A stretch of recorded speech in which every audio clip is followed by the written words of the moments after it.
Oke, bismillahirrahmanirrahim. Eh, Assalamualaikum warahmatullahi wabarakatuh. Alhamdulillah, alhamdulillahirabbil alamin. Wa bihi nasta'inu ala umuri din wa din. Asyhadu an la ilaha illallah wa asyhadu anna muhammadar rasulullah. Syukur kepada Allah harus selalu kita lantunkan, kita ucapkan atas segala nikmatnya, dan salat dan salam kepada Nabi kita, Nabi besar Muhammad. Semoga kita semua mendapat syafaatnya beliau di hari akhir kelak. Pada kali ini kita akan membahas tentang perkembangan pembahasan tentang etika bisnis. Membahas tentang pembahasan di sini baik itu kajian ataupun penelitian ataupun buku-buku dalam pembahasan etika bisnis. Sejarah teman-teman semua, dalam sejarah etika bisnis tidak terlepas dari perkembangan sejarah etika pada umumnya. Sebagaimana perkembangan manusia dari awal sampai sekarang. Etika dan agama itu dua hal yang sangat berkaitan erat. Berkaitan sangat erat dengan upaya manusia dalam mengatur kehidupan dan perilakunya. Namun di sini harus diingat ya. Namun dalam kehidupan nyata, dalam kehidupan bermasyarakat, apa yang menjadi pedoman perilaku tidak terlepas dari adat istiadat, agama,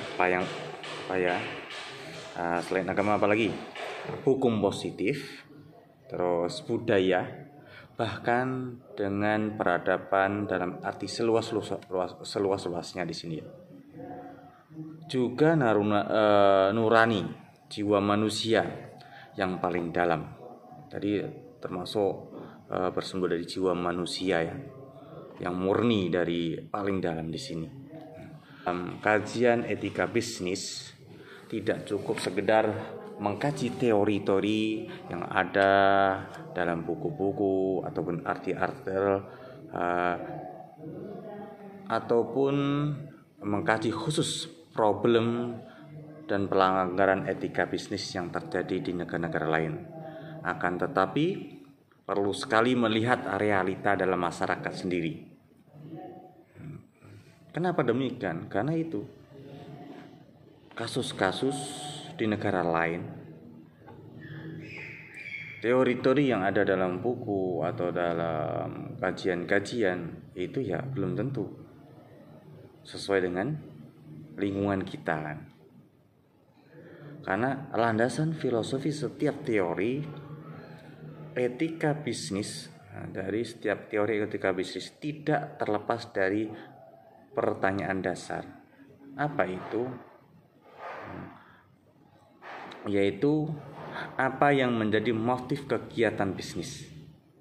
Apakah mendapatkan keuntungan materi semata atau ada motif yang mungkin lebih besar non materi?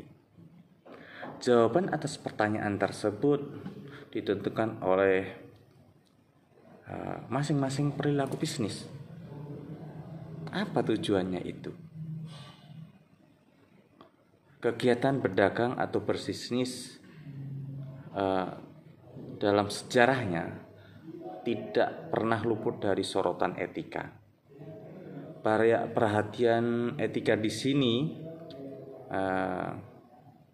terhadap kegiatan bisnis seumur kegiatan bisnis itu sendiri.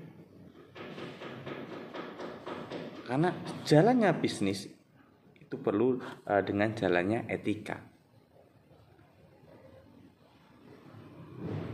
Masuknya aktivitas bisnis selalu mempertimbangkan apa yang boleh dan apa yang tidak boleh dilakukan.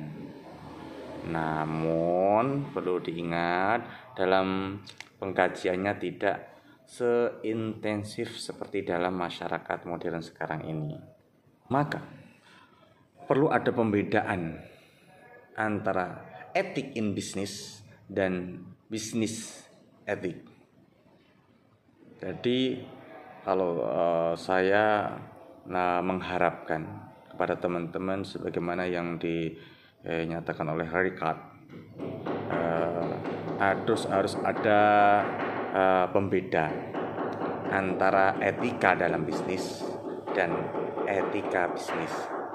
Ini hampir mirip kan, tapi mereka berbeda antara etika dalam bisnis dan etika bisnis. Etika dalam bisnis belum merupakan suatu bidang atau sesuatu yang memiliki pengkhusus, yang memiliki corak dan identitas tersendiri. Sedangkan etika bisnis sudah merupakan bidang kajian tersendiri. Etika bisnis dalam arti khusus ini untuk pertama kalinya muncul di era tahun 1970-an. Perkembangan etika bisnis dalam 5 periode awal, dekade awal, ketika etika bisnis belum terlepas dari sejarah seperti zaman Plato, Aristoteles, dan filosof-filosof Yunani yang lain yang menyelidiki bagaimana sebaiknya mengatur kehidupan bersama manusia dalam suatu negara, termasuk kehidupan ekonomi dan niaga lainnya. Kemudian dalam filsafat dan teologi abad pertengahan, pembahasan tersebut dilanjutkan di kalangan orang-orang agama Kristen maupun Islam. Dan kalau kita membaca buku-buku itu ya, topik-topik moral sekitar ekonomi dan perniagaan juga tidak luput dari perhatian filsafat dan teologi. Oleh karena itu, di awal kita sudah sampaikan bahwasanya pembahasan etika itu tidak lepas dari kehidupan kita, budaya, kemudian adat istiadat, kemudian kepribadian seseorang yang paling dalam, itu sangat mempengaruhi. Untuk itu, teman-teman di sini selain membaca teori-teori tentang etika bisnis, juga harus mengadakan penelitian-penelitian ke lapangan.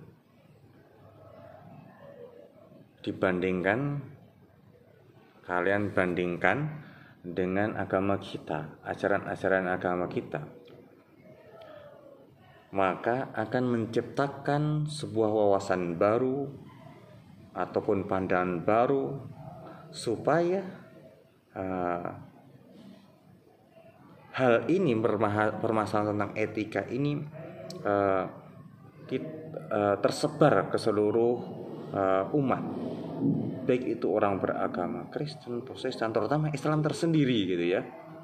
Apalagi kalangan anak-anak muda yang mana ini adalah tiang dari sebuah negara, terutama negara kita Indonesia ini. Sehingga anak-anak muda pada era sekarang itu sudah tertanamkan perihal etika, terutama etika dalam bisnis. Karena tidak luput, manusia itu sejatinya mereka mencari penghidupan. Salah satunya adalah dengan jalan bisnis. Dan ini banyak sekali orang yang melakukan bisnis ini. Baik dari kalangan paling bawah sampai atas. Insya Allah kalau orang bawah itu ya curang-curang, tidak beretika pun sedikit. Tapi kalau udah kelas nasional, para pejabat, kalau tidak beretika, bisa menghancurkan seisi negeri ini. Maka ke depan kita harus sekarang dan ke depannya kita harus benar-benar mengumandangkan perihal tentang etika bisnis. Etika bisnis sebagai bagian dari etika terapan dengan problem-problem yang semakin kompleks sebagaimana yang kita hadapi pada era sekarang ini, apalagi era pandemi seperti ini. Oke, demikian. Nanti kita lanjutkan pada sesi pembahasan yang lainnya. Terima kasih. Assalamualaikum warahmatullahi wabarakatuh.